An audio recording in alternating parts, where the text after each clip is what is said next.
Приветствую вас, жители Суперземли, на связи Кайрон. Сегодня у нас на повестке дня глобальный сбой античита и связанные с ним массовые проблемы со входом в игру, возвращение прорывного штамма жуков и их массовое вторжение на наши планеты, комментарии дизайн-директора студии Arrowhead на вопросы сообщества о появлении крио-оружия, повышении уровня сложности, новых варбондах, модификаторах, развитии кастомизации вооружения, а также других наиболее интересных темах, затронутых во время недавнего стрима разработчиков на YouTube-канале Helldivers 2. Устраивайтесь поудобнее в своих адских капсулах, начнем сразу же после короткой, но полезной рекомендации. 29 октября в районе 7 часов вечера по московскому времени большинство дайверов не смогли войти на свои эсминцы из-за ошибки античита под номером 340, а сервисы мониторинга сообщали и о других глобальных сбоях сети интернет. Наглядное ухудшение ситуации в игре видно на графике онлайна, где 42 тысячи дайверов очень быстро превратились в 25 тысяч с небольшим. Служба поддержки студии Arrowhead в свою очередь не отмалчивалась и оперативно сообщила в официальном дискорде игры и на сайте поддержки о глобальном сбое сетевых сервисов. На сегодняшний день проблема с подключением была решена. Если вы все еще сталкиваетесь с данной или любой другой ошибкой при входе в игру, смело обращайтесь в службу поддержки студии Arrowhead по соответствующей ссылке. Воспользовавшись массовым сбоем, чтобы растянуть оставшиеся силы на несколько рубежей, прорывной штамм Термигнит совершил нападение на Гакрукс и Терек, где на обеих планетах мы, к сожалению, потерпели поражение. Освобождение мира Улья на Ашане также забуксовало из-за недостатка хеллдайверов, но в целом прогресс выполнения цели главного приказа стремится вверх. Время у нас еще есть, так что расстраиваться рано. Загружаемся в капсулы и ныряем по координатам противника до победного конца. В тот же день, 29 октября, Arrowheadовцы провели небольшую прямую трансляцию и ответили на некоторые вопросы хеллдайверов из чата. На стриме из числа команды разработчиков присутствовал дизайн-директор Николас Маумбург и арт-директор Феликс Фрицел. Несмотря на то, что комьюнити-менеджер Мичимус периодически зачитывал вопросы зрителей, конкретно мой, продублированный несколькими подписчиками, за что им большое спасибо, о продвижении работ по введению минигана, которым еще давно обещал заняться главный креативный директор Йохан Пилстед, был, к сожалению, множество раз проигнорирован. Но в целом некоторые интересные комментарии на другие темы все же были, поэтому пройдемся по ним по порядку. На вопрос об увеличении сложности в плане расширения уровня выше 10-го Николас ответил так. Это интересный вопрос. Многие игроки хотят испытать себя на самой высокой сложности. Так что если мы добавим сложность, и она окажется слишком трудной, я не думаю, что сообщество будет слишком довольно. Некоторые говорят,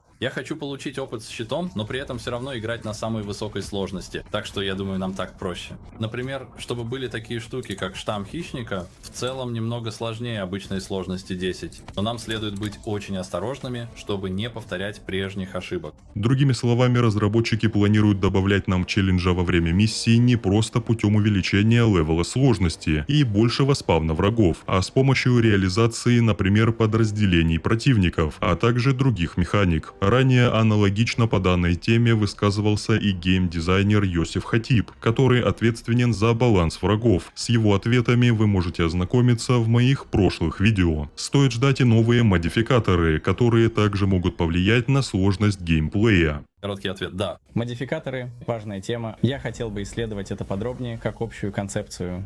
Бои с автоматонами в рамках ограниченной локации в виде каких-нибудь объектов или строений, судя по всему, тоже планируются. Кто знает, Кто знает. Да, возможно, не могу ни подтвердить, ни опровергнуть. в будущем увидим. Касательно оружия, наиболее интересным для меня показался ответ про варбонд с крио-оружием, разговоры о котором уже ведутся в комьюнити весьма долгое время. Но у нас пока не было ничего такого. Я имею в виду, я не думаю, что есть какая-то конкретная тема, которую мы исключили. Скучный ответ, наверное. Очень дипломатично, но да. Все нормально. Мы не можем раскрывать слишком много. Если, например, крутые арктические боевики, ну, может быть, не рождественские фильмы, потому что это сложно. По поводу разработки варбонда в стиле вооруженных сил Суперземли реакция была весьма неоднозначной. Кто знает, что произойдет. Да, я не знаю. Мы можем либо подтвердить, либо опровергнуть. Но это было бы круто. Похожую реакцию у разработчиков вызвал вопрос об увеличении разнообразия оружия меха-костюмов, например, лазерами, огнеметами и так далее. Вы имеете в виду боевые шагоходы? Да, это классная идея. Знаешь, я не могу ни подтвердить, ни опровергнуть. Да, следите за новостями. Понимать это можно по-своему, однако постоянные зрители рубрики «Территории датамайнинга» уже в курсе, что работы как минимум в направлении отрядов в ССЗ за последнее время активно ведутся. Продолжая обсуждение вооружения, Николас прокомментировал появление в общем списке стратагемы дробовика переломки, которую также хотели бы увидеть некоторые адалазы. Все еще может быть. У меня тут есть ручка, у меня есть стикеры. Вот ручка. О, вот она. Вот, держи. И иногда, когда я это вспоминаю, я такой, о да, мне нужно поговорить с собой об этом, а очень часто я просто забываю. Насчет оружия ближнего боя у команды есть множество идей. Вопрос в том, какие механики ты хочешь к этому добавить. Есть много игр с более детализированным боем, где ты можешь, например, парировать. Есть более сложные механики. И знаешь, мы изначально делали игру под одну задачу, и заставить ее работать с большим количеством функций, это не всегда просто. Мы хотим кое-что сделать, и у нас есть идеи, что можно добавить в ближний бой в будущем, но многое зависит от того, насколько большую головную боль мы себе этим создаем. Думаю, баланс в том, что все должно оставаться правдоподобным. И знаешь, ты не суперчеловек, ты не какой-то спартанец или улучшенный человек, ты просто обычный солдат. Так что если ты возьмешь меч или лопату и начнешь колотить ими большого бронированного робота, это, вероятно, будет не лучшим вариантом. Вот такой у нас изначально был подход. А потом, это же еще и очень весело, так что, конечно, тут нужен баланс, но... Да, иногда просто возникает вопрос, а что вообще весело? А когда мы говорим правдоподобно, это не обязательно значит реалистично. Это все то, что мы называем голливудской логикой. Очень часто бывает так. То, что вы видите в боевиках, это не то, как все происходит в реальной жизни. Но это достаточно правдоподобно. То же самое, например, смогли бы вы нанести столько урона оружием ближнего боя такого типа против того, с чем вы сражаетесь, например, против больших роботов и так далее? Скорее всего нет, но это достаточно близко, это достаточно круто, это достаточно весело, и в каком-то смысле это так. Это не выглядит нелепо, так что все еще кажется правдоподобным. Затронули тему развития кастомизации вооружения, к сожалению, опять без конкретики. У нас много идей, но, как обычно, я не могу на данный момент сказать ничего определенного или конкретного. Кроме того, Николас высказался о недавно возникшем бурлении в комьюнити по поводу скрытного нерфа штурмовой винтовки Койот. Мы не хотели трогать Койота. Многие игроки начали говорить что-то вроде «О, вы его тайно ослабили». Я не уверен, стоит ли мне в это вдаваться, но не знаю. Мне казалось, что это оружие также позволяло, например, если у тебя есть зажигательный разрушитель или, например, кукаут, ты используешь его, чтобы поджигать врагов. Койот делал это буквально одной пулей, а иногда двумя. Поэтому мы хотели вмешиваться в это оружие как можно меньше, но при этом, чтобы оно не было, по сути, тем же кукаут, но лучше. Но мы старались сохранить его настолько целостным, насколько это возможно. И я знаю, что некоторые люди разозлились из-за этого, но, черт возьми, мы старались и боролись до конца. Я думаю, что это хорошо работает. Во-первых, на практике увеличение стойкости некоторых врагов к поджогу коснулось абсолютно всего вооружения с огненным уроном, а не только Койота. Во-вторых, изменение настолько несущественное, что выражается буквально в одном выстреле, что касается Воина Жуков или Стража Улья, которого, кстати, скрытно изменили в прошлом патче. За наводку спасибо одному из подписчиков с никнеймом Достан и максимум 4 дополнительных выстрелах по командиру Роя, необходимых, чтобы их поджечь. Да и к тому же основной и прочностной урон по врагам никто не уменьшал. Думаю, разработчики сами даже не рассчитывали на такую волну, мягко говоря, негодований в ответ на данное малейшее изменение. Завершим подборку наиболее интересных ответов стрелоголовой команды их рассуждением о философии вооружения в игре, балансе пробития, урона, логики и фантазии. Если это легкое или тяжелое пробитие, то окей, какой это калибр, какое-то оружие. Есть определенная фантазия, связанная с оружием, и мы думаем, хорошо, давайте воплотим эту фантазию, сделаем так, чтобы оно соответствовало ожиданиям, чтобы оно было таким, каким вы бы его себе представляли. А потом мы стараемся сбалансировать его вокруг этой фантазии. Это не так, что мы просто делаем какое-то балансирование в таблице и такие, о, это будет легкое пробитие и наносить столько-то урона с такой-то скорострельностью. В основном все это движимо фантазией, а потом мы стараемся сделать его настолько хорошим, как я уже сказал, это не какая-то точная наука, Это когда много людей в одной комнате кричат друг на друга, обсуждая, что достаточно круто, что достаточно хорошо. Если я возьму это оружие, я бы ожидал, что оно будет делать примерно вот это.